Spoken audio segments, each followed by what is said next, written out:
Okay, so I'm gonna try this recording again because it got deleted the last time. But yeah, I've been absent from YouTube for a little bit because people were doing construction on the house that I'm staying in right now. Wasn't a lot of time to record, but in that time, we had some huge realizations, and part of the realizations is this system that you see in front of you now, which is the Sith cross. Here. This is the Sith cross, and then the Sith star. Sith being a word that means peace, or peaceful journey, because I believe as we approach the golden age, the age of Aquarius, the Satya Yuga, everything is about bringing peace. Everything is about unifying beliefs, unifying understandings, and that is the goal, the purpose of Sith el-Sofar, peace of the divine journey. And so in our journey of understanding the architecture of reality, the evolving framework is creating new forms, and one of these new forms is the Sith cross. And when I was looking into the three major impulses that govern our reality, according to anthroposophy and Rudolf Steiner, I was talking about, here, let me put that down. I was talking about the Ahrimanic impulse, the Christ impulse, which I also call Mercurian, and the Luciferic, or the Lucifer impulse, right? And I made a few posts. Actually, I made like a good amount of posts describing these energies on Instagram, and I guess we can briefly discuss them now. So Ahriman is the energy or the archetype that rules the lower dimensions, the 1D, 2D, and 3D. Or we can call this the realm of the destroyer. We can also call this Earth, the element Earth, right? And it's ruled by Ahriman. And in the green, we have the Christ energy, which is the realm of the observer, and the element, it's ruled by water. Okay, so let me,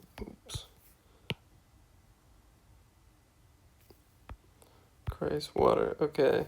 And Lucifer, which rules the higher dimensions, the superconscious, is the 70, 80, and 90, which is the realm of the generator,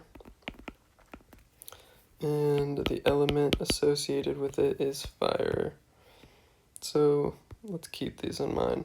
So this is like the trinity of the forces that we see mostly in the material realm. And actually, what's a good color? Yellow. Oh. Actually, let's divide this right here. So the 1D marks the beginning or the start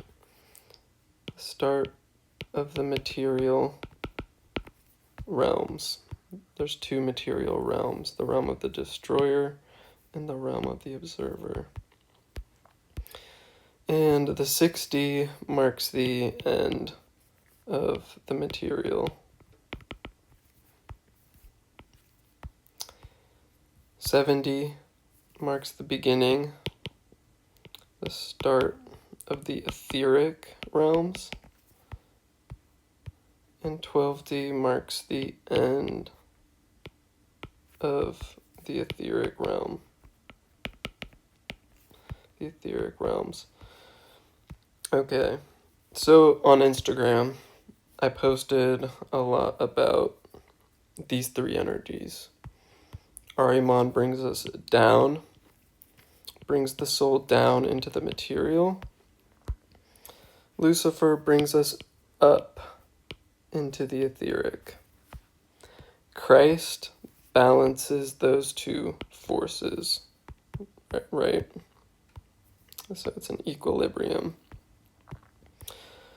If we look at the elements, earth falls, its density, and fire always rises. It's the nature of fire, right? Water is different because water can be evaporated, becoming water vapor, and it can rise, but water can also be in a dense form, ice, and it can also flow down the earth. So water is flow. The green energy, the Mercurian energy, is flow. So the last series that I posted on Instagram is talking about the counterbalance to this material Christ.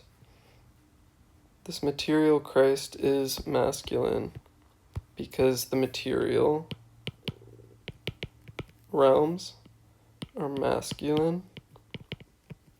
They are seen. The etheric realms are feminine and they're unseen.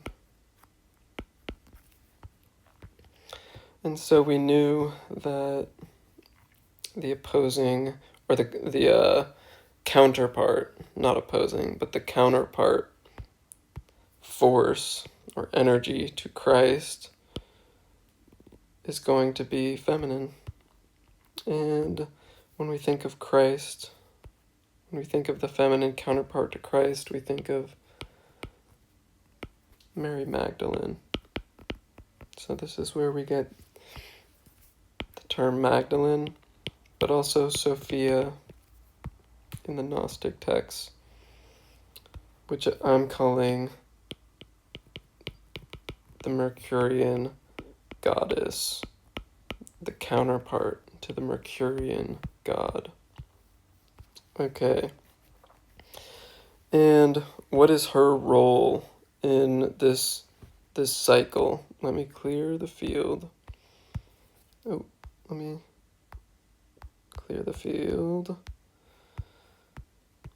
So let's just write Christ here.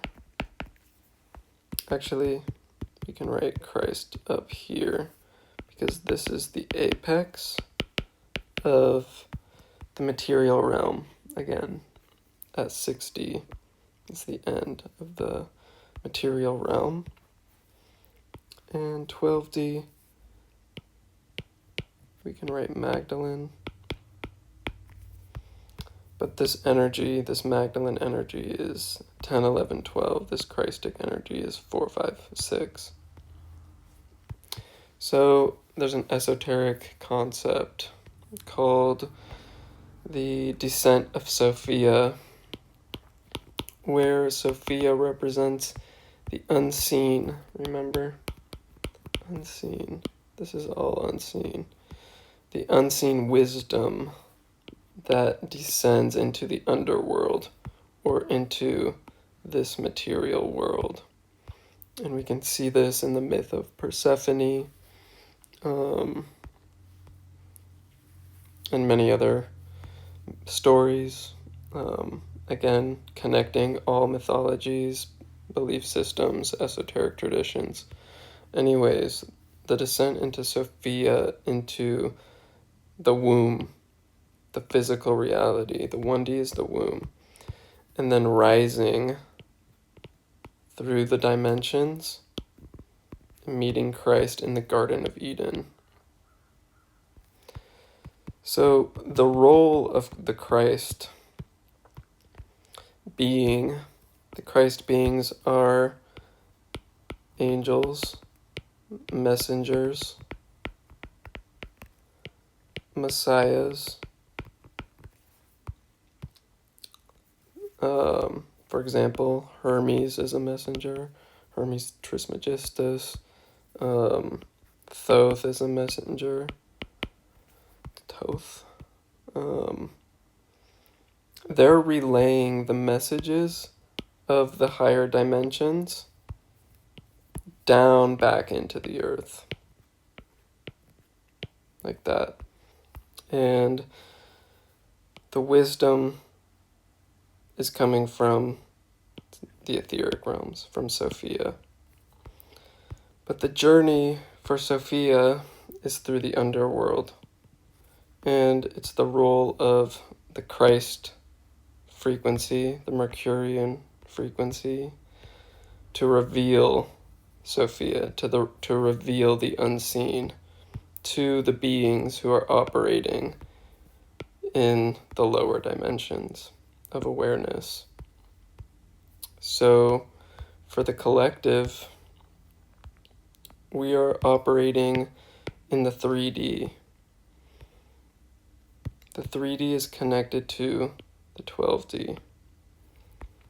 This is in the masculine line, which is why it's red, this red line, which means our savior or our messenger comes from the 6D. And the knowledge that this messenger is receiving is from the 90. In our current paradigm, the current paradigm we live in is patriarchal. It's basically the Piscean age. And now people are saying we're going into the Aquarian age. And I'll talk about this later. But what does this mean?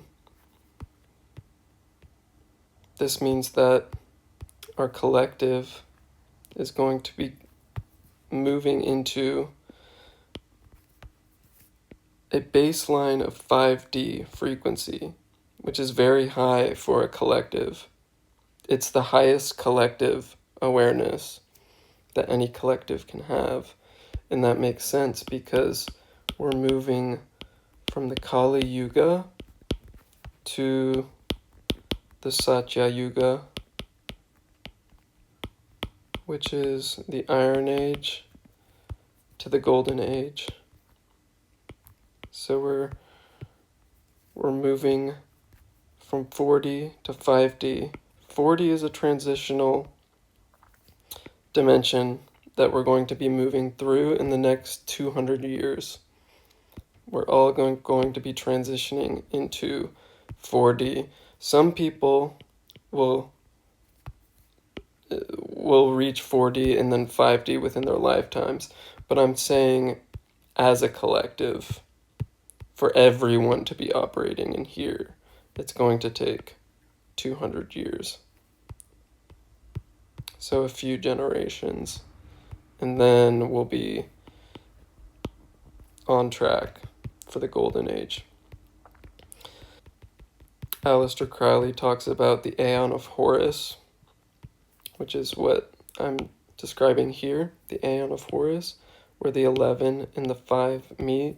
This is true sight. This is the crowned child. The crowned child. Connected to this is just the child. This is the children of light. The children of light. and the transformative peak, basically. The phoenix, the dragon. So we see a bunch of movies about the dragon, right? About the boy who can tame the dragon. The boy in this instant is the boy from the 3D, from the masculine line. Being able to train the dragon or tame the beast. The Aeon of Isis was in the feminine line. So the 10D moving to the 4D. So this was the Divine Mother. The Divine Mother and the royalty. And our baseline frequency was royalty. So this was around the Lemurian epoch, the early Atlantean epoch. And then we transitioned to the 12D, the masculine line, which is the Divine Father, which is the age that we're in now, the Piscean age, where we see the bearded god, basically. The man in the sky. This is why we view God as a male, because we're living in the masculine line dimensions. Okay. So, when we're operating in 5D, we're going to be living with true sight or full awareness, full knowledge of actually what's happening without all of the excessive stories and iterations. It's just going to be raw truth, raw power, which is 8D. 8D is going to be the messenger. So now the messenger is the 6D, the angels.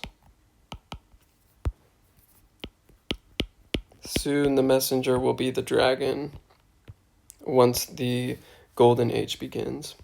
In the Aeon of Isis, or a feminine age, it would be the mountain, or the mountain goddess.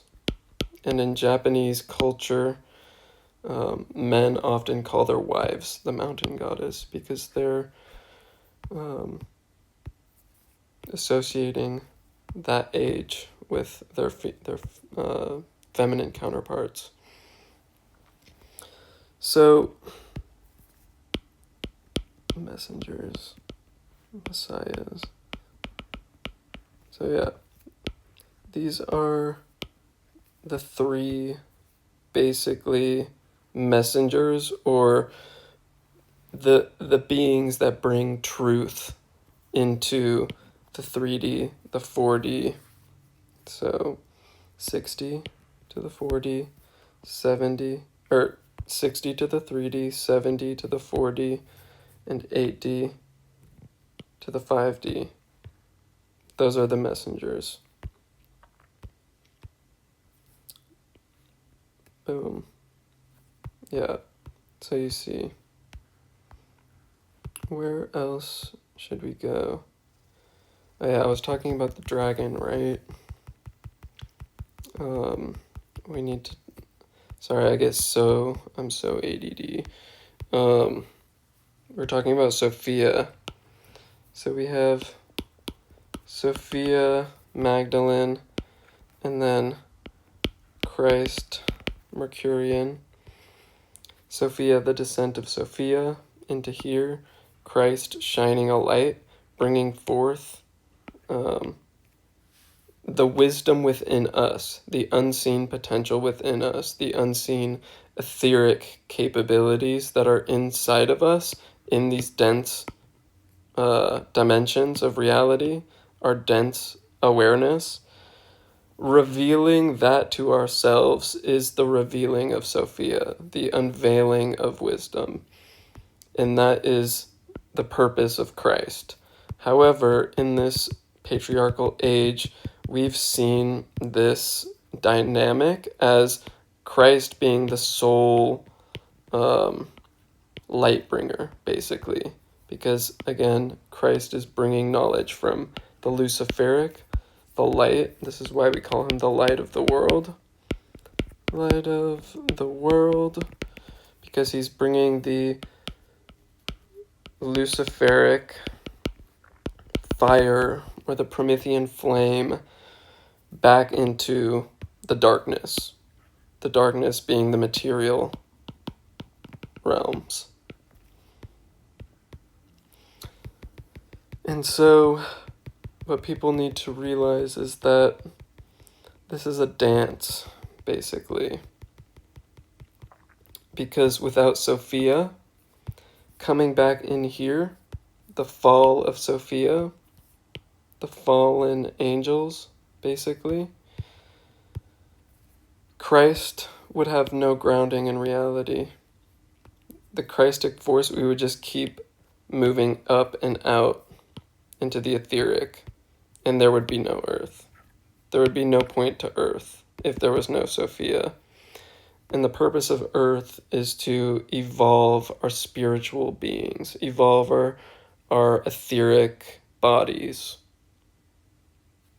So let's talk about the Garden of Eden. Where is Eden in the frame? The Garden of Eden is here in the 6D. So mankind once lived in the Garden of Eden. And this is the only thing they knew. This is the only dimension. And the Creator, the 12D, the bearded God, or Yahweh, etc., Demiurge, Yaldabaoth, all of these names for the same person, the bearded God, Sky Daddy. Had us in the Garden of Eden. We had no knowledge of good, the good beyond, and the evil below, right? So the tree of good and evil comes in the form of the mountain. The mountain is the tree of knowledge of good and evil. And the dragon is the snake. The snake that is Lucifer, right? Through Sophia again is in the realm of the Godhead, manifesting through Lucifer down into the Garden of Eden to share wisdom with the people who are in the Garden of Eden of the dimensions beyond 60, beyond the Garden of Eden, and below, or in the very simple terms, good and evil, material and etheric.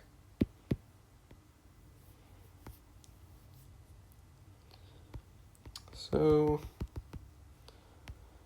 if you look at many depictions of Lucifer or the snake in the garden, you'll see that the snake used to be depicted in a feminine form. Lucifer used to be depicted as Sophia. Because again, Sophia is bringing knowledge, bringing wisdom into the material. And so when Adam and Eve were cast out, yes, it was necessary, but yes, they came down, right, throughout the ages. So from the golden age to to the Silver Age, to the Bronze Age, and then to 3D in the Iron Age where we are now. So Adam and Eve is an allegory for us, for humankind, right? So we are at the furthest point away from the original Garden of Eden state. But now we have the knowledge of evil, the knowledge of dense material reality, like low spiritual inertia that can be found in the realm of the destroyer. And we also have higher codes. So we're more tapped into the real understanding of reality because we gained access to both the knowledge of the etheric and the material. So now we're making our way back to the Eden, to the 5D, to the 6D. The collective can't be, the collective will never be in the 6D because then we would transcend. And the Earth experiment, I guess, would be over. So until we're done with the entire Earth experiment, the highest collective will be 5D. So I'm hoping this makes sense. In my brain, it's very simple. All of these dimensions have special attributes. For example, let's just go over the Sophia again. Sophia rising through to the 6D, where she meets Christ. Remember, Christ is in the 6D. And their union takes place on the mountain. This is why Christ is crucified on the mountain, right? Christ is crucified on the mountain, and there's always like a dragon guarding. This is also the castle and the princess, if I can draw a princess, and the Green Knight. Christ is the Green Knight who goes and rescues, quote unquote, rescues, really joins, merges with the feminine, bringing the feminine back into the etheric.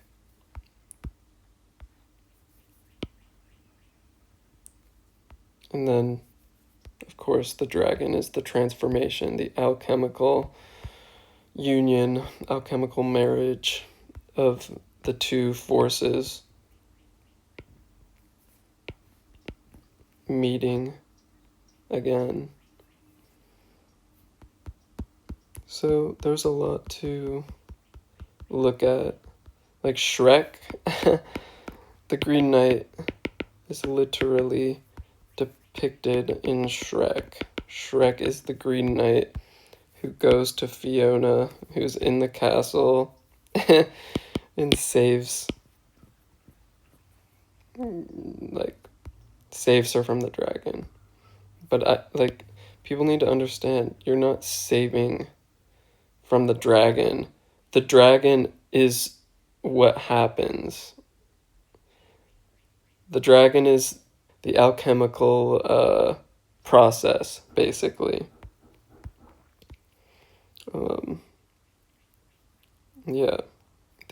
The alchemical process within us to unify the divine feminine and the divine masculine. That's the battle. That's the dragon.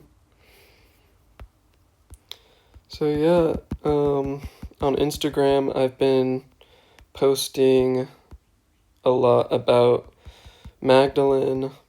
I've been posting a lot about the Sith star, which is here, which shares more information about the structure of the star and following the lines. There's so many different little things that you can look into if you follow the lines, how to get to 4D, etc., etc. But yeah, that's it from me today. That was a pretty long one, but if you guys want to check out the Instagram, catch up on all of the stories and all of the insights that I've posted there. And if you have any questions, I'll answer them in another video. All right, peace.